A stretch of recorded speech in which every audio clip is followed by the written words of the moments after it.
In this video clip, I want to give a few tips on how to succeed in this course, our Understanding Einstein course, or really any course that you might be taking. And our first tip here is cultivate a growth mindset.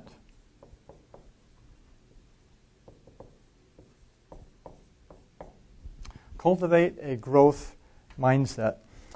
What do we mean by this? Well, let me start off by doing a little thought experiment. Einstein was famous for thought experiments. This one actually isn't similar to one of Einstein's experiments, but it actually has been done. There is a professor here at Stanford whose name is Carol Dweck.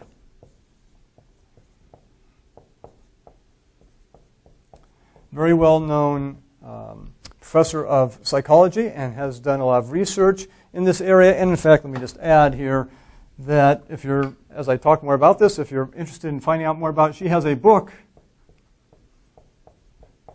for the general reader just called Mindset that talks about some of these ideas in more detail. We're just going to hit a high point here. So here's this imaginary situation that actually she set up with college students in this case. And she's told them, okay, imagine you're going to a class. It's your favorite class. You love the subject. You love the professor. And in class a day, at the end of class, you get the latest paper back or exam back. And you see a grade that you definitely didn't expect. Maybe you were thinking A or B range, and you're in the C minus, maybe even a D or something like that. And she asked them, imagine how you would feel in that situation. Be honest with yourself. What would your response be? And then she said, okay, you go out of class, and you're on your way home, and maybe you don't quite come to a stop at a stop sign or something like that. You're going slightly too fast, and you get pulled over, and you get a ticket. Right? So now how do you feel about how the day is going? And then thirdly, you get home, you call up your best friend, and you want to commiserate a little bit, and your friend just says, oh, that's nice, and then sort of blows you off. And how would you feel at that point? And as she analyzed these responses of these students, she discovered that they seemed to fit into sort of two categories. One category were feelings such as, in terms of the paper exam, I just can't do this subject. I don't have what it takes. How would they respond to it? They would go into their closet and pout. They would break something. They would eat chocolate or whatever. And yet there's another set of responses that, again, supposedly honest responses here. Students would say, well, I'd study smarter next time for the exam. I'd be more careful driving. I would call back my friend and patch things up and talk it out, and so on and so forth. And this was intriguing to her and others who were doing this research, and they did a number of other studies as well with this, and they seemed to find what they called, more or less people in two camps. Not hard and fast, but people who tended more toward either a fixed mindset, they called it, a fixed mindset, or a growth mindset. And those who tended toward a fixed mindset in terms of intellectual matters said, I have a certain amount of intellectual ability and I can't grow up more than that. My brain is just sort of set. Well, those who had a growth mindset said, essentially, you know what, I struggle at this, but I can get better at it. And so they had that growth mentality, that growth mindset. And actually in brain research, that goes by a fancy name, more and more scientists are realizing that the brain can be characterized by neuroplasticity. It actually means that we can grow neurons in the brain. Our brains can get better. Now, certainly there are certain times of life where that occurs much more readily than other times, and yet just by taking a growth mindset versus a fixed mindset, reminding ourselves that yes, we can get better at something, they found that has an enormous effect on performance. They've actually studied students going into like a freshman chemistry class, a very difficult class, and by asking them a few questions beforehand, they can more or less identify those who tend toward a more fixed mindset versus those who tend toward a growth mindset. Whether it's genetics, partly, personality, just upbringing, all those things can factor into it, but growth mindset versus fixed mindset. And then they tracked them in the class. And they found that both groups struggled. Many of them in both groups struggled. But the ones with a growth mindset had that resilience, that perseverance, that grit, sometimes it's called, to say, I'm not doing well in this course, but it's not that I've reached my level of understanding, that I can't understand anymore, I can't reach the next level, but they persevered. And in the end of the course, they tended to get about 1 grade higher, those who had the growth mindset going in, than those who had the fixed mindset. And so, but you might be saying, well, what if a fixed mindset is fixed, right? Then you can't change it, right? You either have the growth mindset or the fixed mindset. What Dweck and others have discovered, however, is that it actually can be changed. Just by the very fact of understanding that growth can occur and that you can improve your understanding. It may be a struggle, but you can get to a better level of understanding, that you can actually put somebody into a growth mindset. Dweck herself talks about in her book how she has a tendency toward a fixed mindset, and it's been many years of reminding herself that of the results of her research, that it's important to take a growth mindset to a subject if you want to break through some of that struggle of understanding and get to the next level. So cultivate a growth mindset. Remind yourself that your brain is not fixed, that it actually can learn new things, can improve your understanding, no matter how old you are or where you are in your current level of understanding. You can always reach a higher level of understanding. It doesn't mean everybody will reach the same level of understanding, of course, and everybody starts at the same level, but you as an individual can improve that level of understanding. And certainly when we are taking a course in understanding Einstein, right, the special theory of relativity, we need to remind ourselves that, yes, some of the concepts may be difficult, but with some work, with some thought, with some practice, we can actually get to a higher level of understanding, a deeper level of understanding. Okay, so cultivate a growth mindset. And by the way, just as an aside here, for those of you who have kids, or maybe in the future might have kids, this is very important, because often we will say if a child comes home with a good grade, you'll say, you must be really smart at that. It's natural, right? Natural praise that we give children. And yet, what Dweck and others have found, that type of praise actually is counterproductive, because it inculcates the fixed mindset in the student, that they're smart and they have a certain level of intelligence, but they think that is it, that's the level. If instead you praise their effort, you must have worked really hard at this. That sort of inculcates a growth mindset in students and children. So basically, praise effort, not intelligence. That's just a little aside with this. Again, Carol Dweck's book, very interesting book on mindset if you want to read more about these things. But for our purposes, just remind yourself, and for some of us we have to remind ourselves a lot, cultivate a growth mindset. Okay, we won't spend as long a time on these others as that one, but that's very, very important. Number 2, which relates a little bit to number 1 here, and that is knowledge is constructed, not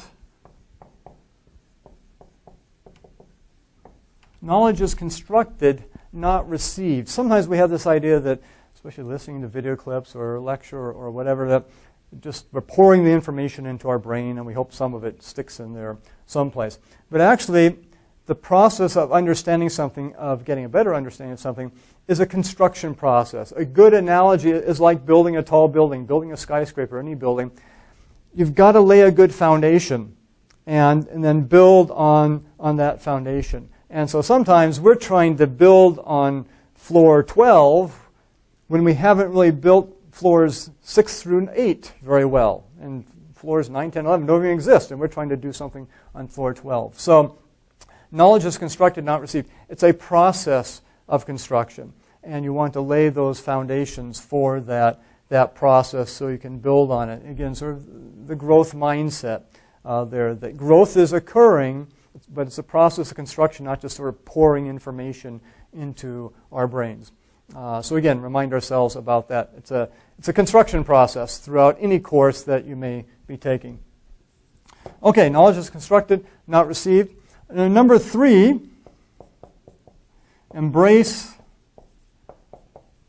the struggle. because this construction process is often a struggle. And we talked about that a little bit with the growth mindset as well. And Einstein has a wonderful quote on this. He says that it is not the result of scientific research that ennobles humans and enriches their nature. Okay, so he's talking about ennobling humans, enriching our nature. But what actually does it? It's the struggle to understand while performing creative and open-minded intellectual work. So he emphasizes it's the struggle to understand. And certainly Einstein, he didn't know the term growth mindset, but he definitely had a growth mindset. He struggled for years on some of these things we'll be talking about, the special theory of relativity, to understand what was going on. In fact, even talked later on about how he'd reached a point of psychic tension. He just could not figure it out, and yet he persevered and really sort of embraced that struggle to understand. We had the advantage of following in his footsteps. He was blazing new trails. We were following in those footsteps. But even so, concepts aren't always easy. The math, for some of us, might be a little tricky at times because it's been a while since we've had it. But as I've mentioned before, we'll have a math review video clip you can watch. And, of course, you also have the option of focusing on the qualitative aspects of the course, taking a qualitative approach. But embrace the struggle, because that's an ennobling, enriching experience. And when you are able to get to the other side, as it were, that's when a real feeling of accomplishment occurs. So embrace the struggle. Actually, number 4 here, we're going to need a little more room for this, so let me erase our first 3. Those are more general concepts. Let's just do some practical tips.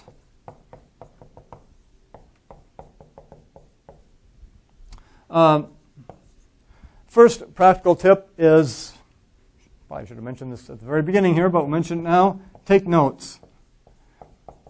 As you watch these video clips, it's very easy, just because we're in the habit of watching YouTube videos or TV or whatever, that we're not used to taking notes. Take notes, though. There's something about the writing process that enables stuff to get into our brain and stick a little bit more than if we're just watching something. So take notes. And in many cases, we'll have handouts to go along with the video clips to even encourage you to take notes. A handout like with an outline and spaces to take notes, or use your own notebook, of course. So take notes is first. Visualize. As we mentioned, Einstein was famous for his thought experiments. We'll be doing some of those as well. But just sort of get pictures in your mind. Try to even sketch it out. So combine taking notes and visualizing something if it helps to sort of get a picture of what's going on. So visualize. Thirdly, here is repeat. What do we mean by that? Well, the great thing about things like video clips is that you can watch them again. And studies have shown that our understanding of something, if you watch a video clip or attend a lecture, our level of understanding, what we actually remember, goes down fairly quickly. But if you, within 24 hours of first viewing something or listening to a lecture, if you review that material, if you repeat that material, in a sense, our memory goes up by about 40%. And so essentially what you want to do, and people have done studies of what's the best schedule for this repetition. So maybe within the first 24 hours, so it kicks it up again, and then it will gradually go down again. Maybe 2 days later, it kicks it up again, then maybe a week later, and so on and so forth. We don't have to be that precise for our purposes, but just the whole notion of repetition to get things to stick in our brain. Important to repeat the material. Now, another thing along with that is, how do you repeat the material? And this point is testing is better than rehearsing.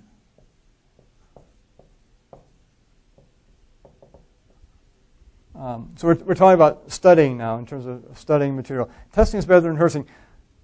Too often I see students who, when they're studying for an exam or studying material that they've previously worked on, they're just sort of reading through, they've got all their yellow highlighting in the textbook, and they're just sort of reading through it again. They say, oh, yeah, I remember that. Yeah, I remember that. I get that.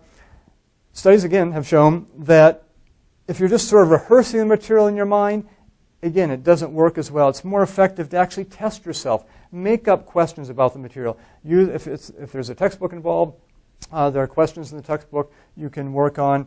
And in our course, we'll have many assessment quizzes to just help in that testing process. For whatever reason, it engages the brain more if we actually have to solve a problem or answer a question rather than just sort of review the material in terms of rehearsing material. Now, obviously, there are many cases where rehearsing is important, musical instruments and so on and so forth. But in this case of studying we're talking about here, testing is better than rehearsing. And then E here, this one will not be popular. It is don't multitask. Because we all like to multitask. Again, studies have shown when they've looked at people who try to multitask, it just doesn't work very well. In fact, let me give you, I mentioned the Carol Dweck book a little bit ago. Another good book, if you're interested in the sort of the brain science behind some of this practical advice, it's a book called Brain Rules by John Medina. So Brain Rules. There's a website, I believe it's www.brainrules.net. Very fascinating book. Talks about brain science, but then the practical implications. And it turns out the brain has what is sometimes called an attentional focus. It focuses attention.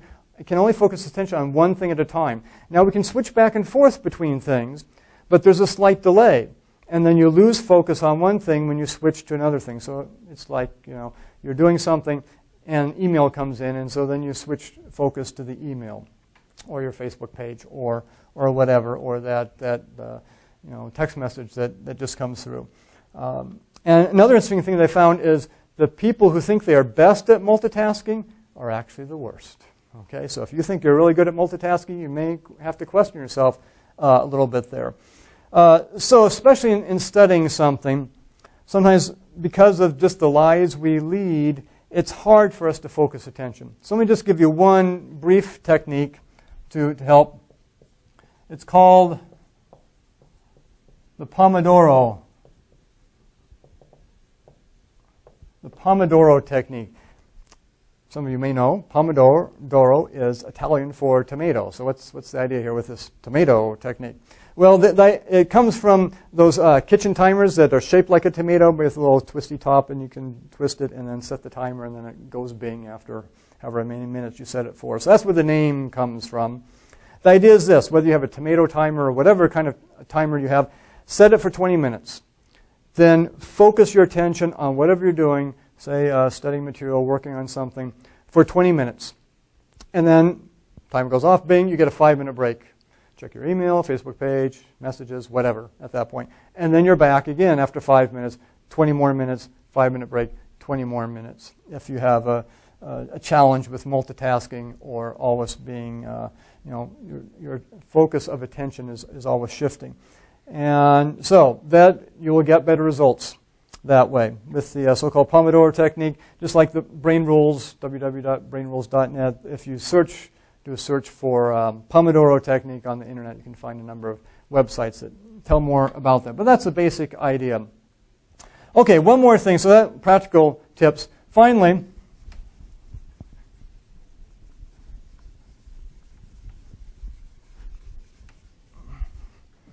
this is number 5. We'll introduce a little Latin phrase here. Festina lente. Festina lente. Some of you may have heard this, may know about it. What's in English? It is make haste slowly. Somewhat of a contradiction in terms, but the idea here is essentially don't go too fast. Don't get ahead of yourself. And especially in a course like this where we want to get a deeper understanding of some of Einstein's ideas, we're going to try to practice this. Make haste slowly. Now, for some of you, that means that will be going maybe a little too slowly. You'll want to jump ahead. Well, the great thing, of course, is with video clips, to a certain extent, you can jump ahead a little bit in the course, or you can fast forward through the video clip if you think we're going a little bit too slowly. So try to remind ourselves throughout the course, make haste slowly, because haste is, in a sense, the enemy of understanding, and especially deeper understanding. And of course, that's our goal in this course, to understand Einstein at a deeper level. So some practical tips for how to succeed in this course, or really any course.